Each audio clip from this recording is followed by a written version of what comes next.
Ladies and gentlemen, we welcome you to segment number 6 of the Instant Reaction podcast. Alongside my guys Ian Schraier and Mike Szabo, I'm Joey Jarzynka. This is yet another offspring of the Eastern Observer and the Primetime Rundown. We cannot thank you all enough for joining us here on this Monday evening to chat about the Super Bowl and Super Bowl 56. What a contest we got a chance to see last night.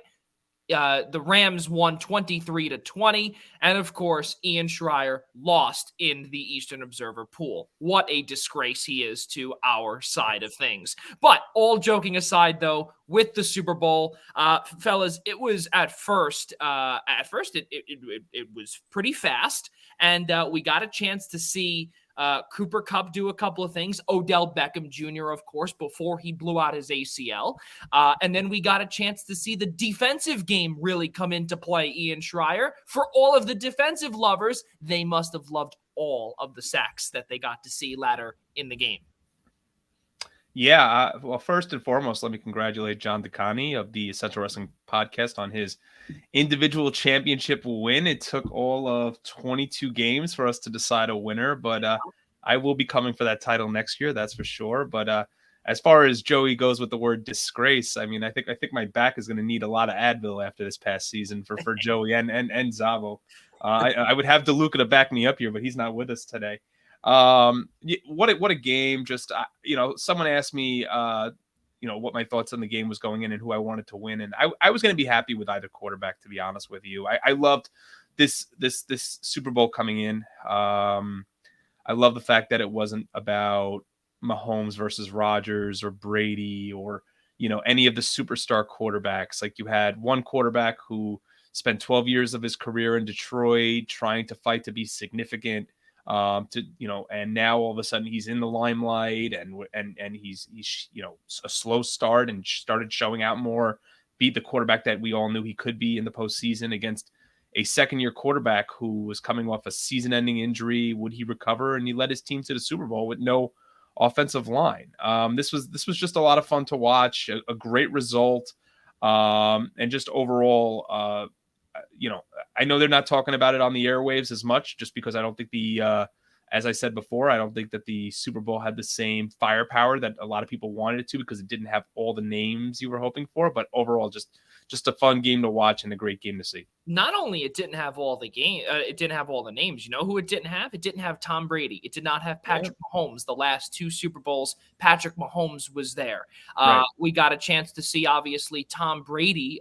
He lost to the eventual winning quarterback of the Super Bowl in Matthew Stafford. Keep in mind also, Stafford joins Peyton Manning to be the other and the second quarterback in NFL history to win the Super Bowl following three consecutive three opening career postseason games. He lost when he was with the Detroit Lions. So pretty cool stuff to join Peyton Manning in that limelight there. Mike Szabo, we got a chance to obviously see a really good one, and for you, you're just a baby. So this is like Patrick Mahomes is your guy. You haven't seen him in about a year in the Super Bowl. But what did you see last night? It was pretty good, I think. I think the game resembled the year overall of what we've seen in the NFL, and really no team really dominating. It was a close game throughout, despite what some of the matchups said on paper. It just resembled what this entire NFL year was, which was some of the more balanced play that we've seen around the league in the last couple of years. And that's what last night really was. It was a close game from start to finish. For a time, it looked like that Odell injury was really going to be a turning point in the game. It really, the LA offense really just struggled after he went down to be able to fire off, because, of course, you didn't have Tyler Higbee anymore. The tight end department, you're really going down into the depths there. The receivers, other than Cooper Kupp, it gave more attention to the defense. They could draw it to Cooper Kupp. They didn't have to worry about Odell as much in terms of coverage. The receivers who were replacing him weren't as good. And of course, the run game was absolutely stopped by this Bengals defense. They could not do anything on the run, the Rams. Who would have thought that? Who would have thought that? I could tell you I wouldn't have thought that. Because the Rams are a top 5 offensive line, and yet the Bengals defensive line came to play. And And then the second half, the Rams defense just absolutely locked it down. Yeah, and we knew that the Rams defense was really good. We knew that, right? I mean, I could tell you, if we went back to, to the archives of the primetime rundown, there's definitely a segment of me saying that the Rams defense was overrated, but Aaron Donald pretty much, he sacked me in terms of that, because they're a pretty good defense and they showed it last night. But I think the big thing also is that you brought it up about Odell Beckham and potentially what would have happened if, first off, if he didn't play at all. There was there was a chance that his girlfriend was going to give birth to their eventual son later on or quite possibly during the game. So he was a game time decision. It was a healthy game time decision, but he said family first. He eventually played, but in the end, he left the game early. He blew out his ACL. Keep in mind, he's also going to be a free agent as well, starting sometime in a month. But let's talk about, for a quick second, the Cincinnati defense and the Cincinnati offensive line as well. You look at their defense, and Trey Hendrickson was credited with the first sack of the game. The offensive line for the Rams, and really for both squads, they weren't that ideal yesterday.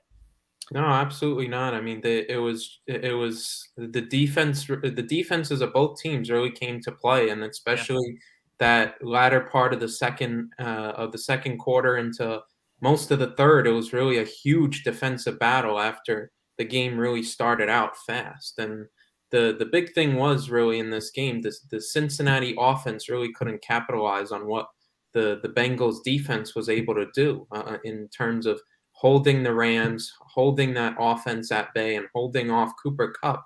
And that, the Rams offense on the other side would get a field goal here and there, a little bit chipping away. But for as many stops as the Bengals defense were getting, the offense just weren't complementing it enough. And eventually it's going to come to, it's going to wind up, you're going to wind up paying the price. Ian Schraier. I don't think you can really I don't think you could really say that this game may not have been a blowout if Odell Beckham's knee didn't go out. If he didn't tear his ACL the way he did. I mean, it was 13-3 at that point. I remember on that pass too, where he came up lame on his knee. Stafford threw what looked like a bullet right at him on a 3rd and short. I feel like it was like 3rd and 2, or something like that. And he just delivers this bullet right at Odell. And I'm like, look, I know Odell has some of the best hands in the league. I thought initially that was the issue. Like, I thought when he went down hurt, I didn't notice until the replay that you saw him grabbing for his knee. I thought he just kind of got the wind knocked out of him by the pass, because I don't think he expected, it was a 5-yard throw. I don't think he expected Stafford to put that much zip on the ball to get the first down, because he didn't really need it. But I thought the loss of Odell Beckham Jr. transformed everything about that game, because, Cooper Kupp was now going to draw a double team, and and Tyler Higbee was out, and you were going to start depending on guys like Ben Skoranek, 3rd and 4th receiving options. I thought Van Jefferson was going to have a much, much bigger role for the LA Rams. Granted, he almost had, I remember Chris Collinsworth, and I thought Chris Collinsworth had one of the best games for a color analyst in the Super Bowl that I've seen in recent memory. I mean, he was just on top of it every single play. And he said, look, on that play where he just missed Van Jefferson on that play in the back of the end zone for the go-ahead touchdown. Yeah. That pass was makeable. It was a makeable catch. Not so much a makeable catch, but if the throw was a little bit better. So you were depending on receivers who really haven't stood out much, especially because Cam Akers couldn't run the football. And it was two-piece. One, the fact that Cam Akers couldn't run the football, Sonny Michel couldn't run the football, and as a result, they could not rely on the play action that Matthew Stafford is so has succeeded with so much this year in LA.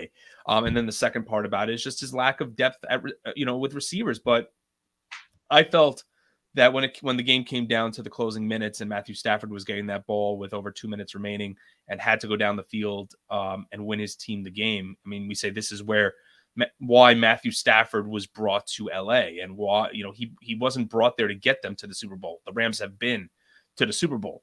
They just needed the quarterback in place, going back a few years to when Jared Goff was the starting QB for the LA Rams, and they couldn't beat the Patriots. So this is why Stafford was here. And just he didn't care. I mean, Cooper Kupp, he was well deserving of the MVP. I mean, the guy was drawing double teams, whether it was against Eli Apple or Von Bell or whoever it might have been, or Chidobe Awuzie.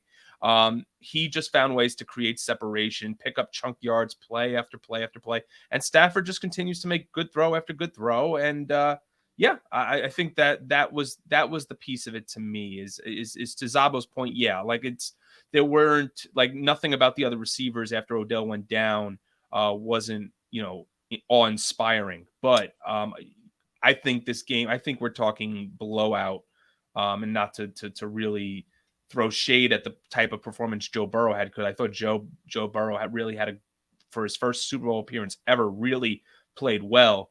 I don't know if this game would have been all that close if Odell's in there for 60 minutes. Wow. Now, well, you know what? Now you have to think about this, right? Is that the game plan, right? The game plan obviously was intended for Odell Beckham to be in, right?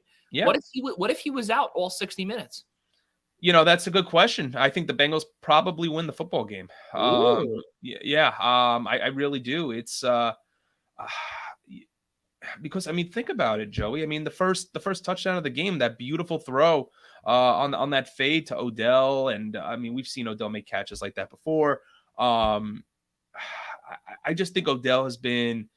Cooper Kupp garners so much attention, right? Obviously, the guy's was the offensive player of the year in the NFL this year. He's a Super Bowl MVP. He gets the honors that he deserves for the season that he had. But Odell Beckham Jr., what Odell does so well, and I think that's why he was so misused in Cleveland, aside from him being hurt, was that Odell Beckham Jr. is more of a slot receiver. Odell Beckham Jr. is your catch and run guy. Cooper Kupp is your deep threat. And I think that's what Sean McVay was able to, and Matthew Stafford were able to manage so well in LA this year, was the fact that not only did you have a superstar deep threat, you had a superstar guy that could go over the middle, pick up a lot of catch and run yards, but could also go down the field and make just an incredible play with his hands. And I think Odell Beckham Jr., I think that whole game plan, at least offensively, if he could not run the ball, was designed for Odell because of the separation that he's able to create and the amount of yards he's able to pick up, between 5 to 10 yards on those short to intermediate throws to try to pick up first downs. Mike, for you now, you look at some of the potential retirement talks, of course, of Aaron Donald, and then of course of Andrew Whitworth, the left tackle, to protect the LA quarterback, and Matthew Stafford, his blind side. He won the Walter Payton Man of the Year award. Russell Wilson was the one to, of course, present him with that pregame yesterday, which was pretty cool. We see that every single year.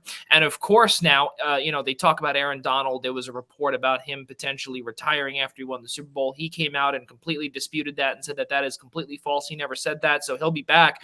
But how big of a loss for Matthew Stafford and really the Rams as a whole, with no draft capital whatsoever, is a Whitworth loss on the blind side of Stafford heading into next year? It is a huge loss because just given, it was going to happen one way or another given his age, so I'm sure they've been planning for this. But just appreciate the fact that at his age, playing left tackle at the impressive level that he did play it. It's just fantastic. The thing is, now going forward, is the offensive line going to take a dip on Matthew Stafford's blind side? It's probably going to, just because of how good Andrew Whitworth was, no matter who you put in there. There's always just going to be, this guy's, you're coming in to fill really big shoes. And a guy who still at a very late age in his career was one of, if not the best left tackle in all of football. So there is going to be a bit of a drop off, but there's always free agency. They'll probably find somebody in the lower rounds that they could utilize. This is a very, if you do need an offensive lineman, this is the draft for it. It's very deep defensively and for the linemen this year. So they'll probably find somebody in the lower rounds or in free agency to fill the void. Yeah, there's no doubt. Obviously we'll have plenty of talk about the free agency stuff, heading into March in the primetime rundown. There's no doubt. But sticking to, obviously, the Super Bowl 56 recap show here on the Instant Reaction segment 6. Let's keep on moving forward, fellas, here. And, of course, we got a chance to look at the offensive line. Of course, we brought up about Cincinnati earlier. Ian, I got to ask you this, is that, for the way that they held up for the most part in the defensive side of the ball, really for Aaron Donald, for Leonard Floyd, for Von Miller, how good is it to see for Von Miller getting his second Super Bowl as well? Oh, I'm thrilled for him. He's just a pure professional. Same thing with Aaron Donald. I mean, a lot of those guys on that defense, they aren't, your flashy prima donna type players. They're guys that you really pull for. Again, like I mentioned, Aaron Donald and Von Miller and even Jalen Ramsey a bit, especially coming from his days in Jacksonville when speaking of, using the word prima donna pretty well there. But I want to go back to what you said about the Cincinnati offensive line, because I think a lot of credit, and I said this before, has to go to Joe Burrow. I mean, one thing you can say outside that 75-yard touchdown pass to T. Higgins, which was a non-offensive pass interference call for the TD. Funny, I always say TD, right? To T. Higgins, right? But yeah. Keep going, buddy. Keep going. Nevertheless, sorry, my dad jokes are already kicking in here at oh boy. Where's the Luca when you need him? But besides that pass, I mean, one thing you could say is, even though there was a good piece on Twitter, and I don't know if anybody saw it, but if Joe Burrow had about a second or two longer to throw the ball on that fourth down, Jamar Chase actually had Jalen Ramsey beat downfield, which was very interesting when you look at the all 22 film and you look and you see exactly where Jamar Chase was as he was hitting the top of his route. But nevertheless, there was a reason we did not see a lot of passes downfield to guys like T. Higgins and Jamar Chase for much of this postseason. A lot of there weren't a lot of big plays for the Cincinnati Bengals during this postseason run. A lot of it was was Joe Burrow's ability to be a game manager, pick up the first downs when he needed to. The ability to have a guy like Joe Mixon in your backfield who can pick up yards by catching the ball out of the backfield, very important. Because Cincinnati's offensive line was just in shambles the whole year. We saw it through the postseason, and I remember talking to my wife, and she's like, "Ian, I thought you said it was going to be a blowout. Cincinnati wasn't going to be able to move the ball," and she was right. I mean, listen, I think we all expected Cincinnati to lose to. What game was it going to be after Cincinnati beat Vegas? And look, they ended up in the Super Bowl, right? So I think to ultimately for the for the Cincinnati Bengals, it just came down to the fact that Joe Burrow managed the game well.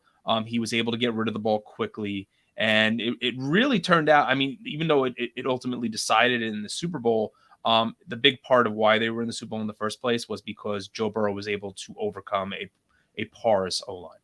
Yeah, there's no doubt about it. Now, I got to ask you guys this is, Ian brought up about Jalen Ramsey. Let's just say he had a subpar Super Bowl, fellas. Sure. What did you guys see that may have been the problem with Ramsey? He was getting beat on plenty of routes. I think it was just speed. I mean, it was Jamar Chase's speed, a very different element to what Ramsey is used to. And let's face it, I mean, he's still in his prime, but he wasn't always the fastest guy. And this is Jamar Chase, who's in his rookie year. So you have a bit of an age difference there. And it was just speed, really. There were two routes that really stuck out, and that was early on where Chase had the 46-yard reception where Chase just beat Ramsey completely for speed. And then it was right at the end of the game when Burrow and the Bengals were trying to make their comeback attempt to try and get into field goal range. And the first pass was you hit Jamar Chase, and he gets the ball and turns Ramsey around for run after the catch to get a first down, and with like a minute and 19 left. So it was just the speed. It was a totally different element for him to deal with in a division where he really has to deal with a lot more bigger and physical receivers and targets. Yeah, that's definitely another factor too that We'll see if that might pop up in terms of things to look out for down the stretch in Jalen Ramsey's career, especially when they're going to defend their Super Bowl title next year. The next thing, fellas, that I want to bring up in regards to this game is obviously what Rob DeLuca always hints is home field advantage. You keep in mind too is that the Rams technically did not host, if we really want to boil it down. They did not host, and the reason why is because every other year it goes AFC, NFC, whichever building it's in. Now, the way it used to be was that whatever building it was in was technically the host. So if it was always in New Orleans, New Orleans would be the host, but not anymore. They kind of took that out and they said, okay, it's going to be NFC, AFC, and vice versa. You get exactly where we're going with this. And last year, Tampa Bay hosted while the NFC was the official host in their building. So technically, that's why we did not hear about the Rams hosting a lot this year, because technically that was not the case, even though it was in their building. But the Chargers were technically the host because they are in the AFC. But we got a chance to obviously see the game in SoFi Stadium. We saw plenty of stars come out. It is Hollywood, of course. We got the chance to see the halftime show, yada, yada, yada. We'll get to that in a few minutes, because if not, if I don't get to that, Ian might hurt me. But all joking aside, though, was there any home field advantage did we feel with the Rams? Because there were a lot of celebrities that seemed like very business-like, the usual Super Bowl crowd. Sure, I guess from a fan perspective. I mean, you obviously heard the Coops and the LA Rams fans that were in the Rams house on Sunday. However, if there was really a home field advantage, I mean, have you guys been? I mean, and this goes to our viewers too. I mean, all this talk now to eliminate turf because Odell tore his ACL because of the turf. So, I mean, do we want to sit here and point out at home field advantage? I mean, the Cincinnati Bengals had the lead with 5 minutes to go. I mean, it would be one thing if the LA Rams just came out and put a hurting on the Bengals and the game was decided in the first half, and then sure, maybe. But I think but the whole thing is that the Super Bowl attracts the business crowd. That's always been the way of the Super Bowl. The Super Bowl has never been an event that caters to the fan at the stadium. There's a reason it takes a minimum, for the most part, of about $7,000-8,000 to get inside the building. And even for the most part, even though it was hosted at the Rams Stadium and the Rams played in it at SoFi, I mean, even the chants and the cheers were just very, very, I don't want to say that they were loud, but they, I mean, we're not in the building, we can't hear it. But as compared to watching the Rams home games during the regular season, you could tell there was definitely a different feel to it. I'm not going to sit here. You want to play the Rob DeLuca card and say whether or not there was home field advantage there? Sure, they were playing in their home field, and now home field advantage is 2 for 2 in the Super Bowl over the last 2 years. But I'm not sure it played much of an effect, especially because the Bengals had the lead late. Crazy stuff, guys, that we have not really, or it's not really, we have not heard about that for 54 consecutive years. And then in the last 2 back-to-back, we hear a little bit about it. Obviously, the former more than the latter. Mike, do you have anything to add to that? No, I think Ian said what Ian said was perfect. I remember the prices too. It was like $500 for parking. I'm like, yeah, no normal person is paying. Yeah. Well, I will be curious. I will be curious though, and I'm not sitting here saying the Arizona Cardinals are going to the Super Bowl next year, but I think what would be interesting is if this becomes consistent. And all of a sudden, the teams. I mean, think about the odds of that happening. Number one, I mean, look, it just so happens that 2 of the best, one of the best, the greatest to ever play the game, was a Tampa Bay Buccaneer last year, and Matthew Stafford, who we all knew was talented, had the opportunity to win with a team full of superstars in the year that they were hosting the Super Bowl. I'm not saying that next year is Kyler Murray's year, even despite all the trade conversation going on in Glendale. However, I think if this is something that starts to become on a consistent basis, I think you're going to start seeing, and this is crazy of me to say, but I really think you could start to see teams making an argument as to why cold cities now can't host the Super Bowl. I mean, obviously you can't host it in Buffalo. The stadium's too small.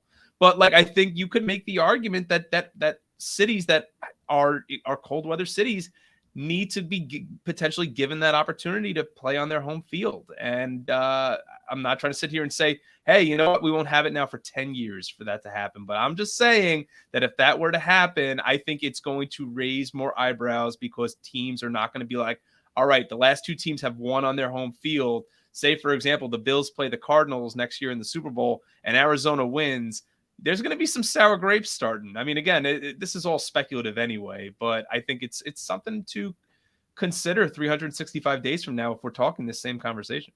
I think Ian needs to go to bed. Well, Go ahead. I know Adam Schefter put it out. The next 3 Super Bowls are hosted in warm weather areas. So yeah, I think the next one's in Glendale. Then the following one is Allegiant Stadium, and I forget the other Vegas. one. Vegas. Well, we have to realize also, ladies and gentlemen, obviously, to the two of you here also is that, and Ian can remember this, and again, I'm not throwing him under the bus like how Rob DeLuca would, but what I can say though is that, Ian, you're definitely old enough to remember when it was really in 4 or 5 cities on a rotation, basically, in Arizona, in New Orleans, in Dallas, in Houston, not even in Dallas, Miami, in Miami. Or in Tampa Bay. Yeah. So it was always there. And now that teams are building stadiums with domes on it, like Minnesota, obviously, in Super Bowl 52, they host it. And now Minnesota in a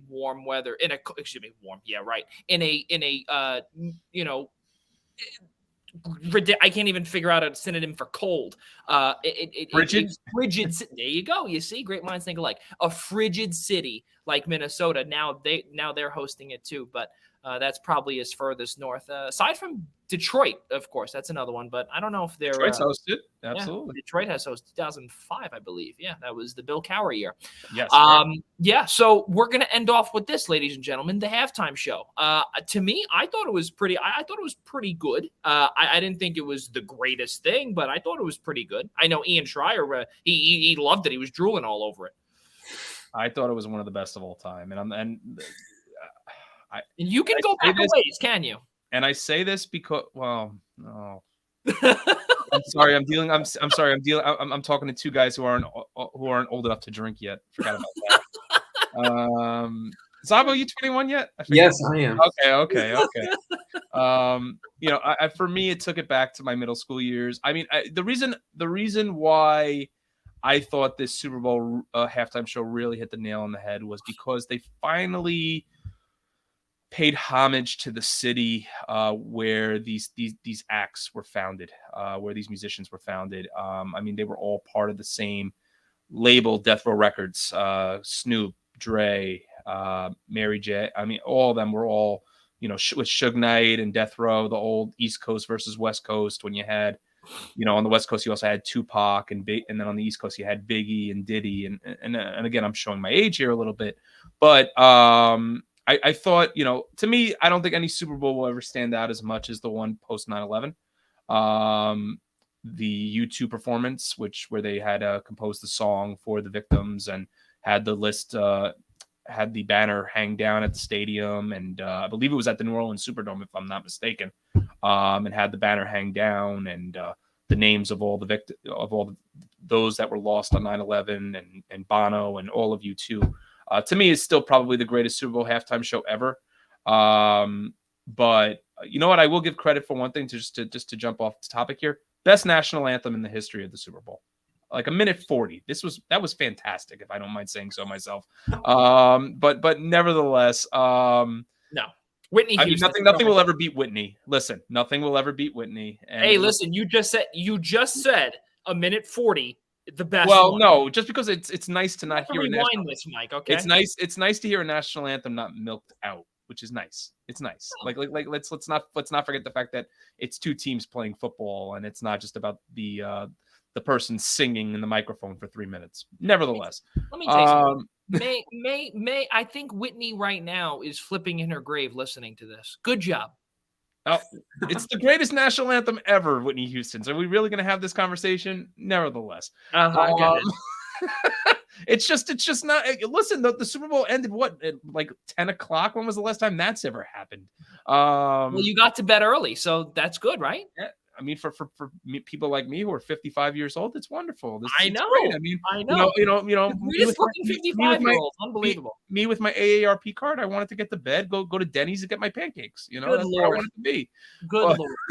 This But is what happens, no, ladies this and halftime gentlemen, show, Yeah. this halftime show was great. Paying homage to the LA rappers and everything about the show and the music and itself, and it just had meaning, and it was a great show altogether. It brought back a lot of my childhood. I know for Szabo, it brought back some memories of him being in the womb, but hey, it was great. It was great. I bet you, Mike. Let me ask you this while we're here. Did you know that "Lose Yourself" by Eminem was called "Lose Yourself"? Yeah, I mean that's one of He was only 2 years old when the movie came out. that's actually one of my favorite songs. That out of everything that I know, I do love that song from Eminem. So I love that spot. That was the spot that really that I only really got in that halftime show. So that was the best part of it. But I think it was pretty good. In terms of best of all time, I'm not gonna put it up there. There's a lot of other candidates, and listen, there was J-Lo and Shakira a couple years ago too. So. There's no way you're putting that halftime show in the same conversation. Please move on. All I can tell you is, and this is the part where I will leave it, okay? Janet Jackson and Justin Timberlake, the best one, and that is where we will stop. The next thing, ladies and gentlemen, that I have to bring up, of course, is, of course, we look at the coin toss, right? And this is something where we're just going to leave this, okay? Teams to win the coin toss have lost 8 straight Super Bowls. Yep. 8 straight Super Bowls. Ladies and gentlemen, this has been the Instant Reaction, segment number 6, the Super Bowl 56 recap, alongside my guys, Ian Schraier and Mike Szabo. Rob DeLuca is sleeping somewhere on the street over in Newark, New Jersey. I'm Joey Jarzynka. For all of us here at the Eastern Observer and the Blackjack Media Group, we will see you for segment number 7, Seton Hall and DePaul, the preview.